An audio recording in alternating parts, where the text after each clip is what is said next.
Vingegaard is victorious again. Yes, it's a dream start at the Vuelta A Espana for the Danish dynamite. There's news this week too of a sensational start for a British pro career, plus dramatic racing in Belgium as well. All of that and more to come on this week's Gruppetto.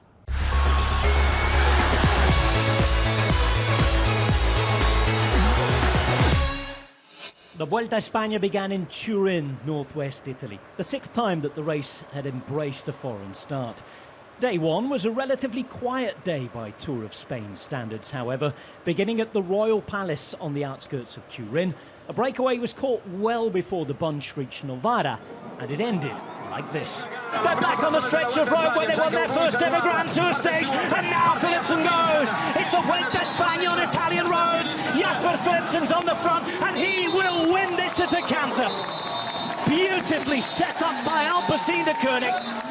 So Jasper Philipsen wearing both Tour de France yellow and Vuelta A Espana red in the same summer. With the first mountaintop finish coming next, the lead wasn't going to last long for the Belgian sprinter, however. Big first test today.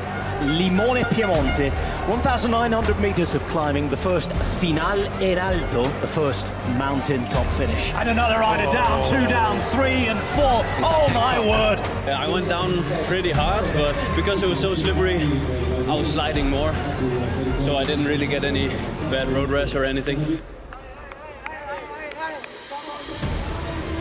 And here we go. Limone Piemonte is here. Into the mists we go, but who's going to come out of it victorious? It's a sprint between GC riders. He's out the front. He's still at the front. It's been a while since my last victory, obviously, but before the corner, I didn't think that it would be possible to pass him. He'll go to the line. They come together. Oh, wow! I'm super happy to take the victory today. Super happy with also having the red jersey. A first Grand Tour stage win since the 2024 Tour de France. Back in business and leading the race going into stage 3, but with time gaps still minimal. Grazie for the final time. It's day 3, the final third day of the Gran Salida. Lidl Trek controlling things, and yes, they've done a perfect job. And this has started to look like it's going supersonic. This is pure racing. This is the Vuelta A Espana. Look at the strength of Lidl Trek. They started the show today. They want to finish it. Pearson, Vingegaard, Aulard and Gaudu at the moment. Others trying to move up, trying to catch up. And now it's Mars Pearson. Going to try and take it into that final corner. But look out for Vingegaard. It's going to be a Danish derby here as they turn right. David Gaudu's there as well. And only now do they see the finish. Uphill to the line. There is the kick. It's David Gaudu. It's David Gaudu. And Gaudu beats Pedersen in his own game. What a turn up for the books that is.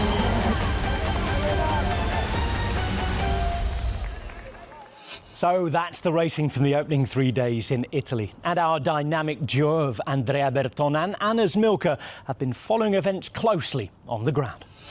Jasper Philipsen, Jonas Vingegaard, David Gaudu, what an incredible start has been for the Vuelta so far. The 3 Italian stages, a first time ever for the Vuelta in this country, in this region of Piemonte, with 3 big names of cycling actually winning the first 3 stages. Philipsen, probably we did not expect him to be so fit after the crash at the Tour de France, but he won stage 1.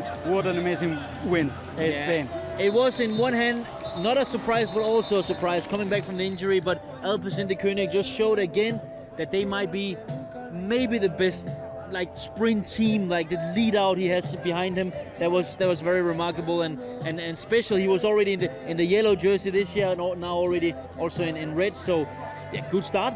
A bunch sprint in the Piemonte region, and also the fans we have here, they've been amazing. But then also Jonas Vingegaard coming here to win the overall. He's crashing on stage 2, but still winning and beating Ciccone. Yeah, that's been, we've seen him improving his explosive power in the last couple of years, this year in particular, to try to respond to Pogacar's attack. It didn't work with Pogacar, but his, explosive muscle has been very useful to be Ciccone on stage too in Limone Piemonte. A little bit of a surprise for me. I thought that finish suited perfectly to Chico. Probably made a mistake with a gear, you know, but these kind of things can happen. But Jonas is an amazing champion. He didn't make a mistake. And then David Gaudu, a climber on a stage we were expecting Mats Pedersen actually to win. Yeah, I think many of us, we remember, when was it in Paris-Nice, or maybe it was in Dauphiné, when Gaudu, he beat Wout van Aert in an uphill sprint. So he is fast, and it's a surprise because he's had an unlucky season, have been struggling a lot. And I spoke to Stefan Küng, his teammate, and it was quite special to hear the version of Gaudu he's witnessing here. He was very nervous yesterday, so on stage 2 when Guillaume Martin crashed out. He lost hope, and then Küng told him this morning before stage 3 when he won, believe in it, David. I'm as heavy as Mats Pedersen. You can beat him today. I know there's a lot of hairpins, so you can do it. And what a way to end the Vuelta here in Piemonte going into France. And stage 4 will leave Italy, heading to France, and then eventually to Spain. And we can't wait for the next 18 stages of the Vuelta A Espana.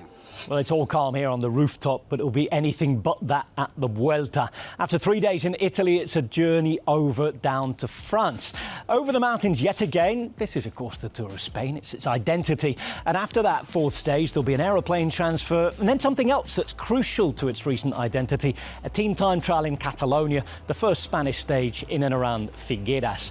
Following that, it's Andorra, a mountaintop before they go back-to-back mountaintop finishes up to the ski station at Cerler in Aragon. So anything can happen on the road to Zaragoza, but the next day takes us to a mountain range at the end of the first block of racing where The Good, the Bad and the Ugly, the famous 1960s film, was once filmed. Let us know who you think is having a good, bad or ugly Vuelta in the comments section below. Or perhaps who's bound to have one of those Vueltas by the time we get to the end of that first block of racing. The rest day will then be upon us, and of course it'll be time for the next Gruppetto. But on this one, we've still more action, because although the headline was happening at the Vuelta A Espana, there was plenty more going on elsewhere. The Renewi Tour provided World Tour action for classic-style riders and sprinters as the build-up to next month's World Championships gets underway in earnest. Tim Merlier got the race underway with the first bunch sprint win. The European champion couldn't break the top 5 a day later in Ardoya, however. Another sprint, this time won by Olaf Koy. Merlier maintaining the overall GC lead, though. The parkour on day 3 resembled a cobbled classic, and it was a top cobbled classic exponent who took the win in a thrilling sprint to the line up the classic's holy hill, the Mur in Geraardsbergen. Yes, Mathieu van der Poel was back in fine fashion after illness, defeating Arnaud Delis, whose consolation prize was the overall race lead. MVDP was just a second behind, however, going into the 4th day of action. No overall changes, with another sprint won by Merlier, a 14th victory of the season. The final stage took place around a good part of the Leuven World Championship circuit used in 2021, and it would decide the overall general classification. Van der Poel was the sharpest in the bonus sprints, even moving ahead in the virtual GC. But race leader Delis held strong, and when it came to the final sprint for the stage, the Belgian beat his Dutch rival to the line, despite a late breakaway attempt by Dries de Bont. Delis won, and he took the overall prize too. Drama right to the last, and an emotional moment after he crossed the line. Across the border, the German national tour continued to consolidate its place on the calendar after returning from hiatus 7 years ago. Søren Varenshaw proved his versatility, winning his second bike race in as many weeks, following up his sprint in Denmark with a prologue victory and leader's jersey for Uno X.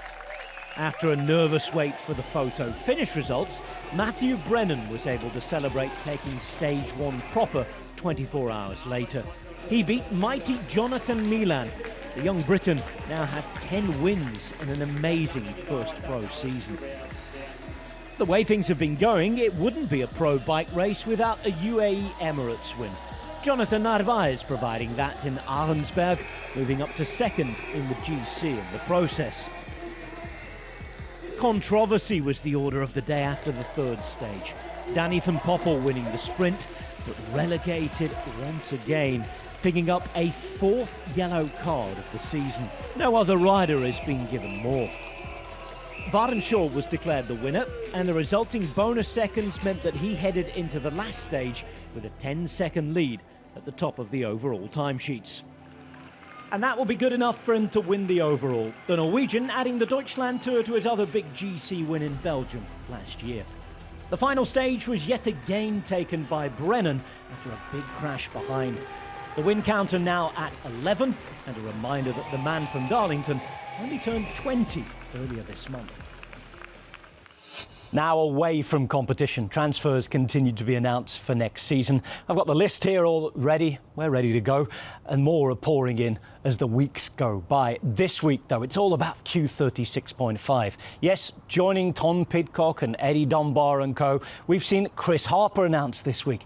He will leave Jayco Alula and go to the team in Switzerland. Fred Wright, British champion a couple of years ago, he leaves Bahrain to join the project, as does experienced Belgian all-rounder Sandro Meureser. One man leaving UAE and heading to Jayco Alula is Alessandro Covi. He's a former Giro D'Italia stage winner. Think back to the mighty mountain when Jai Hindley won the race overall. Bastien Tranchant is leaving one French team and going to another.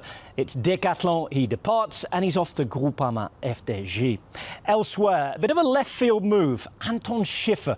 You might not really have heard him before, but you will hear a lot of him from January onwards. He's a qualified sports scientist, and he's also been racing in the 3rd division for the German Bike Aid team. He will join Visma Lease Bike. Well, that's it for another week of Gruppetto action. There's been plenty going on, hasn't there? And a reminder that we'll be here each and every day on the Vuelta A Espana.